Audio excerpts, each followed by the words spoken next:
How's it going, everybody? Welcome back to the channel. Today I'm going to give you a tour of my 1969 Chevy C10.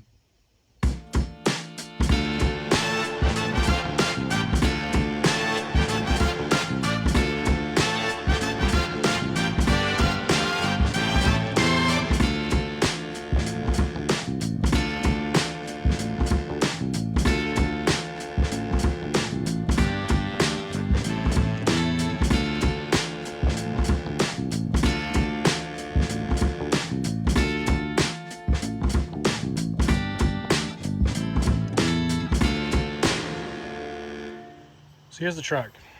Nothing fantastic about it. It's a 69 Chevy C10. It's in okay condition. We won't look at that. Anyway, so this thing, I got this about, 3 years ago. And it's not a bad truck, I gotta say. It's pretty straight-ish. Frame is really clean. It needs body work. Standard C10 fenders, need to be replaced, and the rockers and cab corners. But that's just the usual stuff. But yeah, I'll kind of give you a tour around the truck a little bit. All right, I'll give you a tour of the inside of the truck. It's pretty dirty on the floors.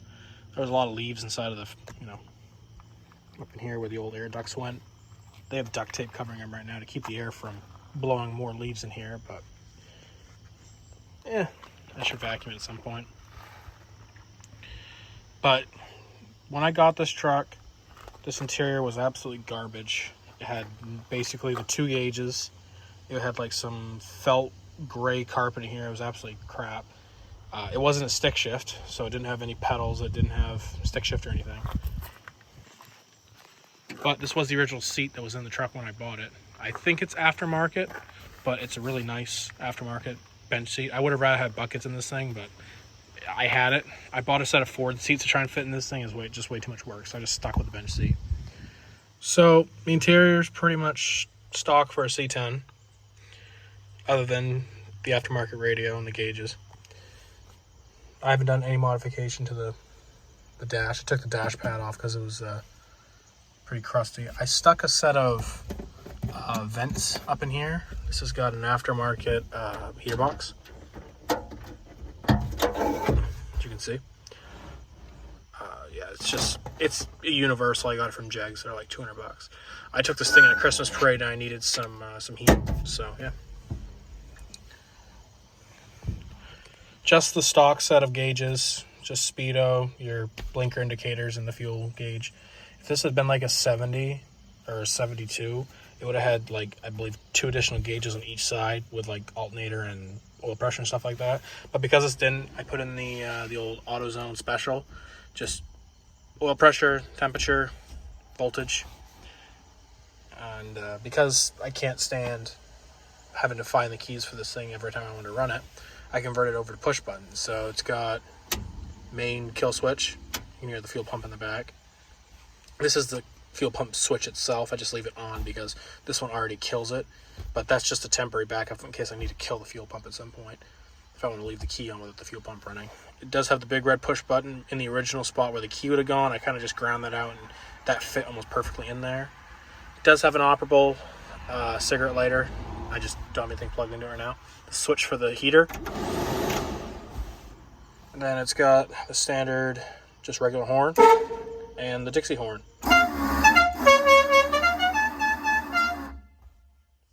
And the choke. Got the tack sitting right there. I didn't really have a good spot to place the tack. I was originally going to put it up on top of the steering column, but there's not a lot of room here, especially when it's covering, my indicators right there. So I just found an L bracket at, like, I don't know, Tractor Supply, and just self-tap and screwed it right to the actual dashboard itself. It sits perfect. It's right in the perfect location. Your hand doesn't hit it. The stick shift's in first right now, and your hand doesn't come close to it, so it works out. It's just a standard 3-spoke. I got it from either O'Reilly's or AutoZone. Just a cheap one. It's like $40, but it looks good. It matches the truck pretty well. And the other thing this truck has I really can't show really well is it's got a painless harness in it. I completely redid all the wiring in the truck. So this is my painless harness. It's just a universal kit that I adapted into the truck. I think it's a 14 circuit fuse block with 2 flashers and a relay for Bluetooth. fuel pump, but I don't have a fuel pump hooked up into this. So you can see the wiring. I tried to make it look as neat and organized as possible, which I think I accomplished that.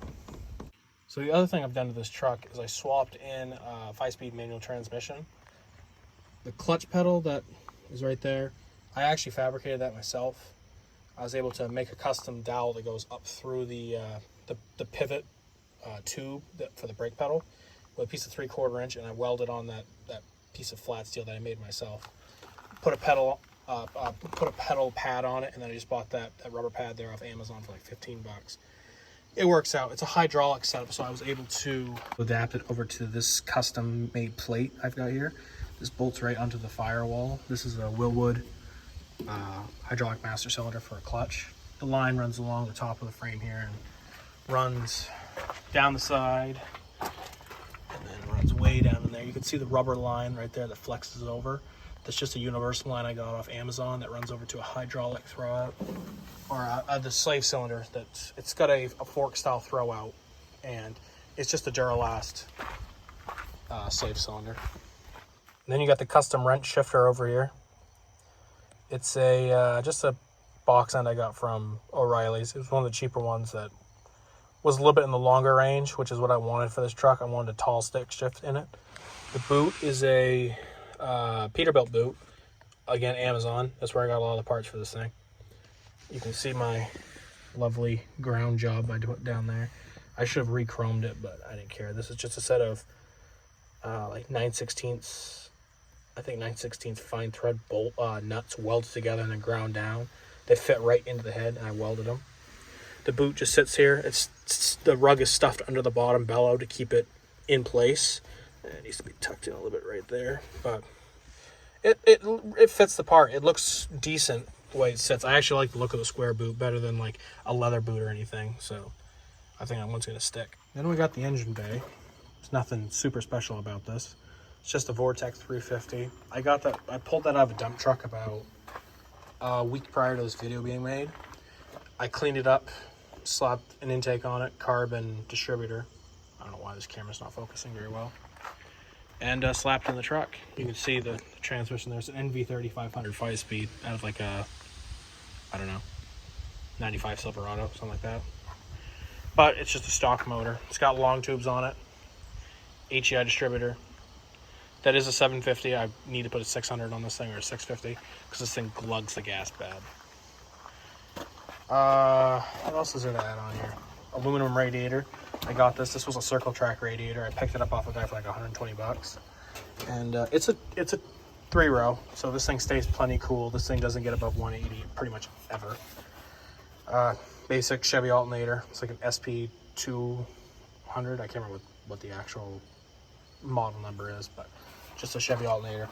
It's kind of a mismatch of parts. As you can see, there's a chrome water pump pulley there, and then there's like a factory black one down there, and there's a chrome one. I bought a chrome kit. Half the parts didn't fit on the engine I had, so I just kind of mix it around.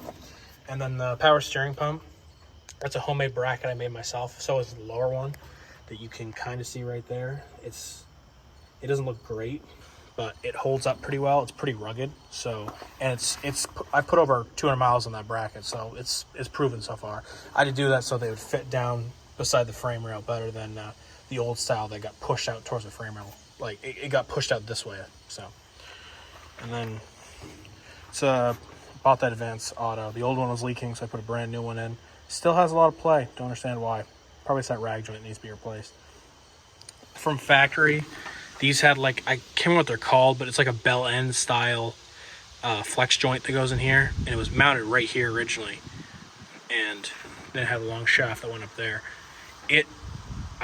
So I put a new steering column in this one. It's like a Summit special, like $200 steering column, and the old style was splined, and this one has a double D style adapter, 1 inch, and then it goes to the 3/4 double D.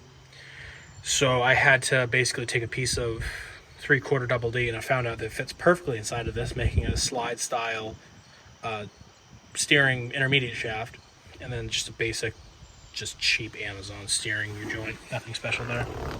Manual drum brakes, all 4 corners, if you couldn't tell. This thing is hard to stop. It also turns really hard right when you slam on the brakes. It's got some wide meats on this thing. These are sort of Cooper Cobras. Oh, let me get down here. I haven't checked the size on these tires in a while. Yeah, they're right there. 295/50 R15s.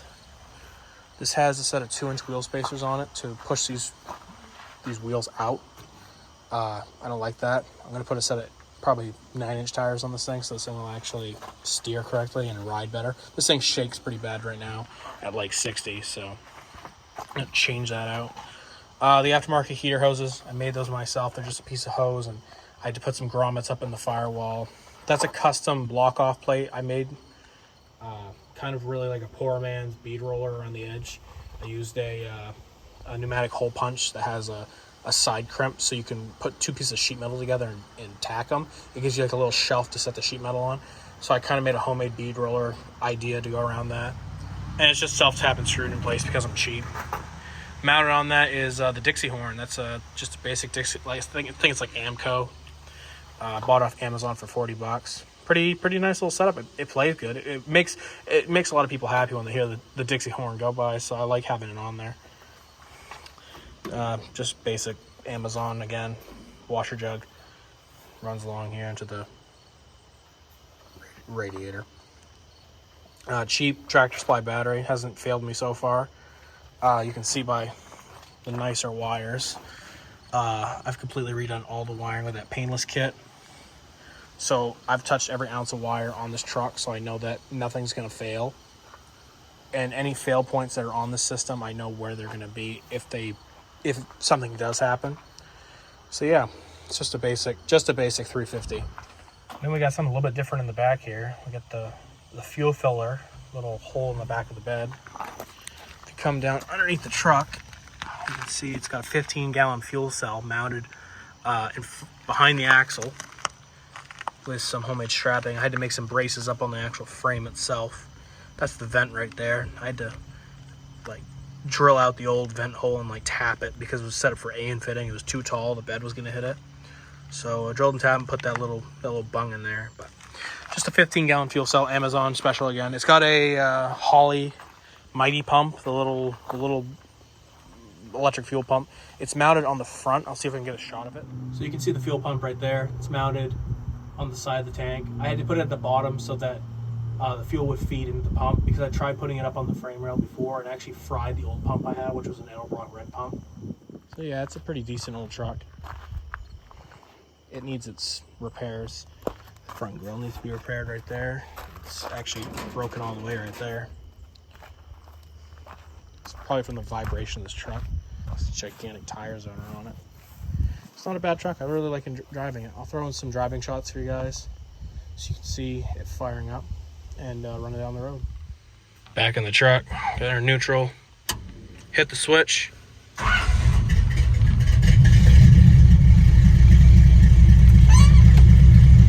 Swap pedals on.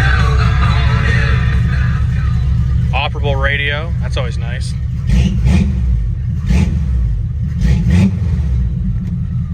Rev's good. I don't know what the timing is. There's no mark on the damper. And just shut her off. Love that shifter.